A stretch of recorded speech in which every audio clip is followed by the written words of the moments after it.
Avis vascular centre మన దేశంలోనే the best varicose vein hospital.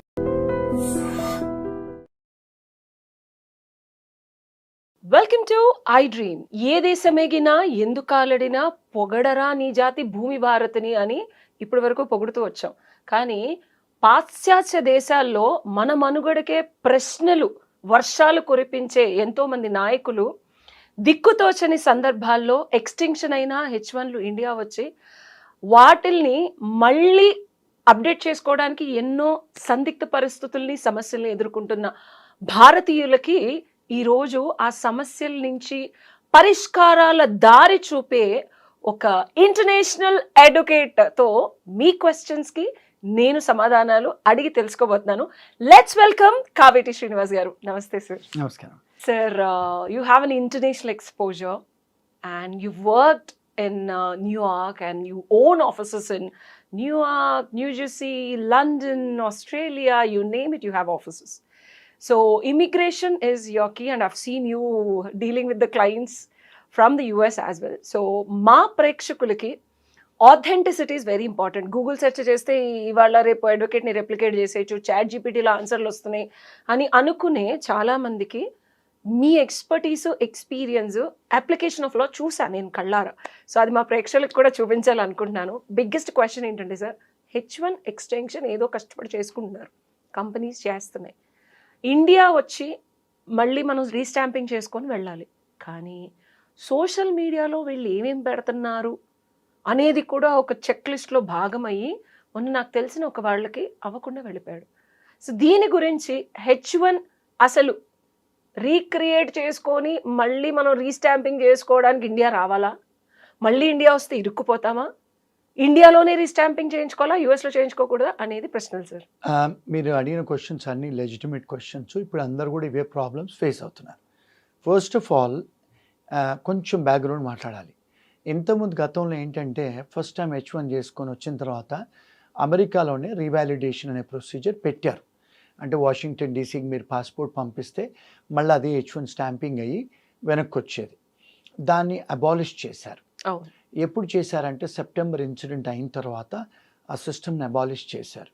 ఎందుకంటే because they wanted to see మీరు ఏదైనా క్రైమ్లో ఉన్నారా లేకపోతే మీరు వాంటెడా అలాంటివి తెలుసుకోవడానికి వాళ్ళంతా రీవ్యాంప్ చేశారు. సో నౌ ద సిస్టమ్ ఏంటంటే మళ్ళీ ఆ రివాలిడేషన్ సిస్టమ్ ఇంట్రడ్యూస్ చేశారు, మళ్ళీ తీసేశారు. ఇప్పుడు ఏంటంటే ఫర్ ఎగ్జాంపుల్ మీరు ఒకసారి H1B మీద వచ్చిన తర్వాత యూఎస్కి H1B స్టాంపింగ్ ఎందుకు చేసుకుంటారు, అసలు ఎందుకు చేసుకోవాలి? ద ఫస్ట్ క్వశ్చన్ ఈజ్ ఎందుకు చేసుకోవాలంటే మీరు రైట్ టు ట్రావెల్ అనేది ఉంటుంది. For example if you want to leave to another country, for example you want to go for holiday or you want to travel. For example చాలామంది H1B employees అమెరికాలో పనిచేస్తుంటారు, వాళ్ళ clients కెనడాలో ఉంటారు. But they have to go to Canada and come back. You can, when you're going to Canada, you have to take a Canadian visa. మళ్ళీ వెనక్కు రావాలంటే మీకు H1B stamping ఉండాలి. So that allows you to come back into US. అందుకనే ఎంచుకుంటారు H1. అంటే ఎందుకు ఎంచుకుంటారంటే it allows you to travel back and forth multiple times. That is the reason why people come back to get H1B stamping. అంటే వాళ్ళకైనా వాళ్ళ wife చిల్డ్రన్కైనా కూడా husband చిల్డ్రన్కైనా కూడా ఎందుకు ఎంచుకుంటారు visa? First of all we have to understand visa అంటే ఏమిటి. Visa అంటే it's a label which is printed on the passport given by the department of state. H1B ఎవరు ఇస్తారు? ఇమిగ్రేషన్ డిపార్ట్మెంట్ ఇస్తుంది. వీసా ఎవరు ఇస్తారు? డిపార్ట్మెంట్ ఆఫ్ స్టేట్ ఇస్తారు. Homeland security కాదు, డిపార్ట్మెంట్ ఆఫ్ హోమ్ల్యాండ్ సెక్యూరిటీ వాళ్ళే H1B ఇస్తారు మీకు. ఆ వీసా H1B స్టాంపింగ్ కోసము మీరు బయటకు వచ్చి ఇండియాకి వచ్చిన తర్వాత కౌన్సిలేట్ వాళ్ళు ఇమిగ్రేషన్ కింద రారు, వాళ్ళు డిపార్ట్మెంట్ ఆఫ్ స్టేట్ కింద వస్తారు. అంటే ఇప్పుడు మన దేశంలో ఫారిన్ అఫైర్స్ ఎలా ఉంటుందో అలాగే డిపార్ట్మెంట్ ఆఫ్ స్టేట్ అనేది సపరేట్ స్టేట్ డిపార్ట్మెంట్, అది దాని కింద కౌన్సిలర్ అఫైర్స్ వస్తారు, వాళ్ళు వేస్తారు మీకు స్టాంపింగ్. అంటే ఇక్కడ ఏమవుతుంది, the sovereign which is H1B homeland security వాళ్ళు మీకు వీసా అప్రూవ్ చేస్తే డిపార్ట్మెంట్ ఆఫ్ స్టేట్ వాడు మీకు స్టాంపింగ్ అయ్యట్లేదు.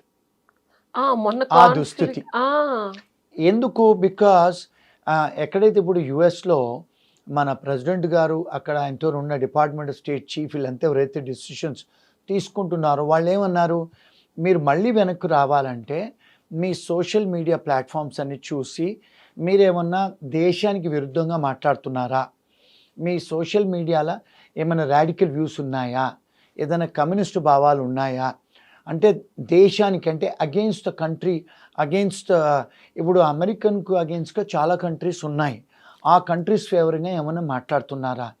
ఇవన్నీ ఎప్పుడు స్టార్ట్ అయ్యాయి, ప్రజెంట్ అడ్మినిస్ట్రేషన్ వచ్చిన తర్వాత, ప్యాలెస్తైన్ ఇజ్రాయెల్కి సంబంధించిన గొడవలు వార్ స్టార్ట్ అయిన తర్వాత చాలా యూనివర్సిటీస్లలో స్టూడెంట్స్, కొంతమంది ముస్లిం స్టూడెంట్స్ ప్యాలెస్తైన్ తరఫున నినాదాలు సపోర్ట్ చేశారు, మాట్లాడారు.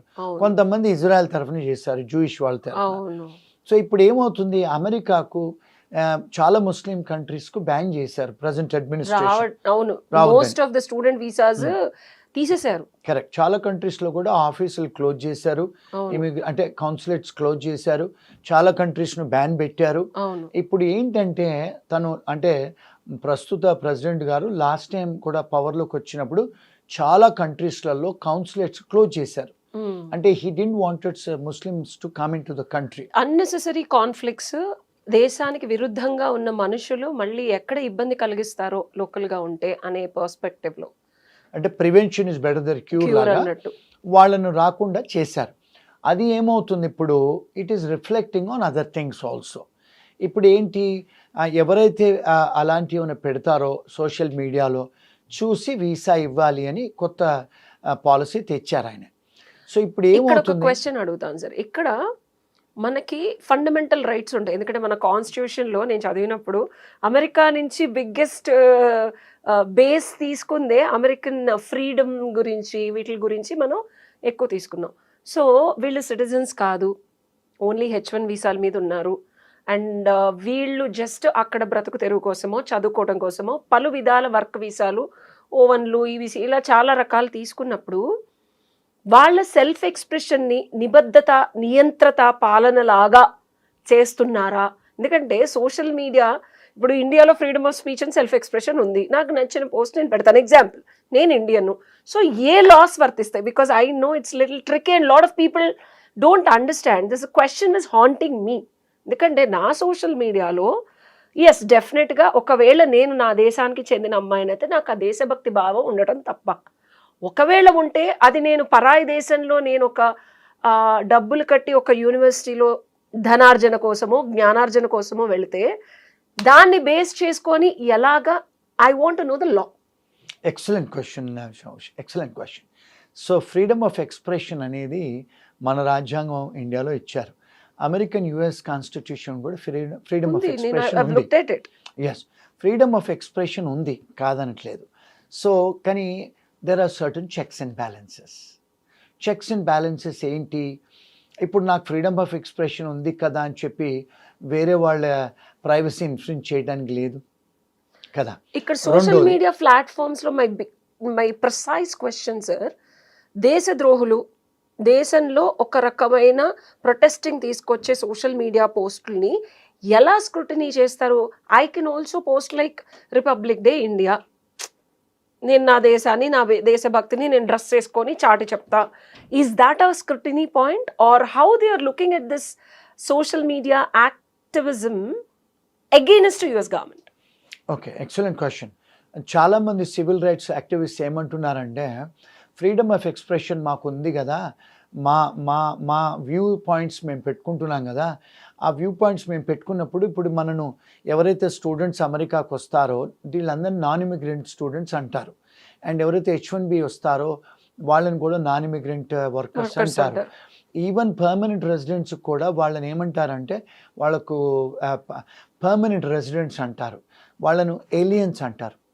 రెసిడెంట్ ఏలియన్, గ్రీన్ కార్డ్ మీద రెసిడెంట్ ఏలియన్ అని రాసి ఉంటది. రెసిడెంట్ ఏలియన్ అంటే ఏంది? ఏలియన్ అంటే పరదేశీ, అంటే you have a right to live in that country but you are a resident alien, you are a foreigner. మరి మీకు కొంతవరకే అర్హతలు ఉంటాయి, because you are not a US citizen. అక్కడ న్యాచురలైజ్ సిటిజనో లేకపోతే బర్త్ రైట్ సిటిజను కాదు మీరు. సో మీకు అక్కడ మీ ఇండియన్ పాస్పోర్ట్ ఉంటుంది, ఫారెన్ పాస్పోర్ట్ ఉంటుంది, కానీ we have given you permission to live, to have a domicile in our country for ever. Resident alien forever, you can stay. But do you have a right to get into politics or vote? The answer is no. Can you work for the American government? The answer is no. Can you become a teacher in America? The answer is no. There are many restrictions because you're only a resident alien. You're not an American. So వాళ్ళు ఏం చేస్తున్నారు, కట్టుదిట్టాలు పెట్టారు. ఇప్పుడు మీరు visitor ఇది వీసాలో next video చేద్దాం sir, ఎందుకంటే చాలా మందికి తెలియని విషయం ఇది. సిటిజన్షిప్ అయిపోతే చాలా ఒక పెద్ద ఊహలో ఉంటారు. సిటిజన్షిప్ తర్వాత పిఆర్, రెండిటికి డిఫరెన్స్, హక్కులు, అమెరికా వెళ్తే వరల్డ్ ఆఫ్ డ్రీమ్స్ ఏదైనా సాధించవచ్చు. But these are the reality which lot of people don't know. Will do this in the next video. Absolutely. Second ఏంటంటే, ఇప్పుడు అక్కడికి వచ్చిన తర్వాత మీరు ఒక నాన్ ఇమిగ్రెంట్ వర్కర్గా వస్తున్నారు, చదువుకోవడానికి వస్తున్నారు, ఉద్యోగం చేయడానికి వస్తున్నారు. మీకు మేము పర్మనెంట్ రెసిడెన్సీ ఇవ్వలేదు అంటే వాళ్ళనే, that's way they are looking at. మరి అమెరికన్స్ మీకు సిటిజన్షిప్ ఇవ్వలేదు, రానేలేదు, మీరు you not part of the country, మీరు వేరే దేశస్తులు కదా. ఇప్పుడు for example Indians are coming as with an Indian passport, but you getting a 3 years or a 5 years of visa to come and do certain things. What is the meaning of visa? Which gives you it's a Allows license to you- enter. No. It's called a license to enter into America. To do what? To study. They are giving you a license to enter to work for a particular employer. They're very clear about why Absolutely. this visa, Is what issued. are your rights, Absolutely. and how much you are allowed to do what. That's it. అది Terms. కనుక తప్పితే అక్కడున్న president గారు కూడా ఒకటే మొత్తుకుంటున్నారు, illegal immigrants, if you have legality we don't have any problem. Right. But కాకపోతే ఆ రూల్స్ అనేది ఆయన అప్డేట్ చేస్తున్నారు. రైట్. అంటే ఇప్పుడు ఏమంటున్నారంటే, ఇప్పుడు కొత్త నినాదము లీగల్ ఇమిగ్రెంట్స్ కూడా ఇల్లీగల్ చేస్తున్నారు అని. అంటే H1B వీసాలు ఫ్రాడ్ చేస్తున్నారు, స్టూడెంట్స్ వచ్చి ఫ్రాడ్ చేస్తున్నారు, అక్కడికి వచ్చి దొంగతనాలు చేస్తున్నారు, అక్కడికి వచ్చి డ్రింక్ డ్రైవింగ్ చేస్తున్నారు, మోరల్ టర్పిటెడ్ అఫెన్సెస్ చేస్తున్నారు, ఇవన్నీ హ్యూమన్ వాళ్ళు చూసి ట్రాఫికింగ్ కూడా ట్రాఫికింగ్ చేస్తున్నారు. ఇవన్నీ చేసి వాళ్ళు ఏమంటున్నారంటే, లీగల్గా కూడా వచ్చి ఇమిగ్రేషన్ వాళ్ళు, ఇమిగ్రెంట్స్ వచ్చి ఇల్లీగల్ పనులు చేస్తున్నారు, అది కూడా కర్టైల్ చేయాలని చెప్పి చాలా కంట్రీస్ని బ్యాన్ చేస్తున్నారు. ఇప్పుడు స్టూడెంట్స్ని కానీ అన్ని రెస్ట్రిక్షన్స్ పెడుతున్నారు. ఇప్పుడు ఈ H1B ఏదైతే ఎంప్లాయర్స్ ఉన్నారో 3 సంవత్సరాలే పర్మిషన్ ఇస్తారు వచ్చి పని చేసుకోమని. సో మీ H1B రెన్యూవల్ అయిన తర్వాత మళ్ళీ when you come back to your country for a visa stamping, వాళ్ళు ఏం పాలసీ పెట్టారంటే, they want to checkup your social media presence, they want to checkup whether you have any criminal history background, మీకు ఏదైనా traffic violations ఉన్నాయా, మీరు ఎప్పుడన్నా domestic వైలెన్స్లో పెళ్ళాన్ని కొట్టారా, గర్ల్ ఫ్రెండ్ కొట్టారా, మీరేమైనా దొంగతనాలు చేశారా, షాప్ లిఫ్టింగ్ చేశారా, లేకపోతే అసాల్ట్ చేశారా, తాయి కొట్టుకున్నారా రూమ్మేట్స్, ఇవన్నీ కూడా చూస్తున్నారు. సో ఏమంటుందంటే ఇమిగ్రేషన్లో, if you are arrested for any offence, any moral turpitude offence or any offence in India, in India and overseas, మీరు ఏంటంటే because you're not a good Samaritan, మీరు మా దేశానికి వచ్చి you're not a good citizen అని అర్థం. ఇప్పుడు ఏం చేస్తున్నారు, స్ట్రిక్ట్ ఇంటర్ప్రిటేషన్ చేస్తున్నారు. అంటే ఇప్పుడు ఫర్ ఎగ్జాంపుల్ ఇండియాలో కూడా గతంలో చాలామంది మీద ఎఫ్ఐఆర్లు అయ్యి కేసులు అయ్యి ఉన్నాయి. ఇప్పుడు they are also checking up that. అంటే we want clean people to come and live in our country అని. ఎందుకు, గతంలో బైడెన్ అడ్మినిస్ట్రేషన్లో చాలామంది సౌత్ అమెరికా నుంచి డ్రగ్ కార్టెల్ వాళ్ళు వచ్చారు బార్డర్ క్రాస్ చేసి. That was the reason that cause lot of trouble, lot of deaths and shootings అయినాయి. Yeah, so that was the causation. ఇప్పుడేమన్నారంటే, మీరు అఫెన్స్ చేసిన వాళ్ళు మా దగ్గరికి రాకూడదు, మీరు అఫెన్స్ చేసినట్టయితే మా కంట్రీకి వచ్చి ఉండకూడదు. మూడోది ఏంటంటే, ఎందుకు ఈ ప్రాబ్లం స్టార్ట్ అయిందంటే, because of that Palestine and Israel issue start అయిన తర్వాత కొలంబియా యూనివర్సిటీ, హార్వర్డ్ యూనివర్సిటీలో స్టూడెంట్స్ ఎవరైతే వాళ్ళు ప్లే కార్డ్స్ పట్టుకొని ప్యాలెస్తైన్ తరఫునో లేకపోతే ఇజ్రాయెల్ తరఫునో సపోర్ట్ చేసిన వాళ్ళను, as you rightly said, we have a freedom of expression. కానీ వాళ్ళు ఏమంటున్నారంటే, ఈ కంట్రీస్ను మేము బ్యాన్ చేశాము, ఆ కంట్రీస్ లా అంటే ఇప్పుడు పీస్ మేకర్స్ కాదు వాళ్ళు, వద్దంటే యుద్ధాలు చేస్తున్నారు, so they are doing this, కనుక మేము వీఆర్ అగెయిన్స్ట్ దెమ్. మరి అగెయిన్స్ట్ దెమ్ అనే కంట్రీస్కు మీరు they are not in interest of America కదా, మరి మీరు వాళ్ళ తరఫున మాట్లాడుతున్నారు కదా, అందుకే మేము మిమ్మల్ని రానివ్వము మా దేశానికి. the lot of students detained immediately from this countries and we've seen news and all that. Yes. So to conclude sir, H1 వచ్చి అంటే మళ్ళీ రీస్టాంపింగ్ కోసం వస్తే గనక జనాలు తస్మాత్ జాగ్రత్త, మీ సోషల్ మీడియా పోస్టులు, మీ క్రిమినల్ హిస్టరీ, అమ్మాయి నచ్చింది కదా అని ఇష్టం వచ్చినట్టు చేయకండి, డబ్బులు వస్తున్నాయి కదా అని చెప్పి ఏ అఫెన్సెస్లోకి వెళ్ళకండి. శాస్త్రోక్తంగా పద్ధతిగా కష్టపడి సంపాదించి మళ్ళీ మన ఇండియా వచ్చి స్టాంపింగ్ వేయించుకుంటే ఇవేమీ లేకపోతే మళ్ళీ రీఎంట్రీ ఉంటుంది. కరెక్ట్, అంతేనా సార్? Very true. అండ్ ఇంకొక విషయం ఏంటంటే మెనీ టైమ్స్ ఇక్కడికి వచ్చి స్టక్ అవుతున్నారు. ఎందుకంటే స్టక్ అయిన తర్వాత మరి వీళ్ళకు మళ్ళీ కౌన్సిలేట్లో వాళ్ళకు అపాయింట్మెంట్స్ దొరకట్లేదు. But there is an exception to the general rule. నార్మల్గా ఏంటంటే ఎంప్లాయరే కానీ లేకపోతే అక్కడ మెంబర్ ఆఫ్ పార్లమెంట్సే కానీ అంటే కాంగ్రెస్ మెనే కానీ ఎక్స్టెన్షన్ సర్కమ్స్టాన్సెస్ ఎమర్జెన్సీ ఉందని మనం అడిగితే రిక్వెస్ట్ చేస్తే ఎమర్జెన్సీ అపాయింట్మెంట్స్ కూడా దొరుకుతాయి. సో గైస్ చూసారు కదా, మీకు మరిన్ని క్వశ్చన్స్ ఏమన్నా ఉంటే కింద కామెంట్స్ రూపంలో తెలపండి. తప్పకుండా కావేటి గారి పర్సనల్ టైం తీసుకొని మరి ఆయన ప్రపంచంలో ఎక్కడున్నా సరే I will make a Zoom call and make sure your problems have appropriate solutions from the best international advocate Kaveti Srinivas garu. Thank you sir. Thank you. And for more videos, Please subscribe to iDream. Please subscribe to iDream. Please subscribe iDream. And please subscribe to iDream. For more videos, subscribe to iDream. please like, share and subscribe to the channel. Congratulations, iDream. Subscribe to iDream. Subscribe to iDream.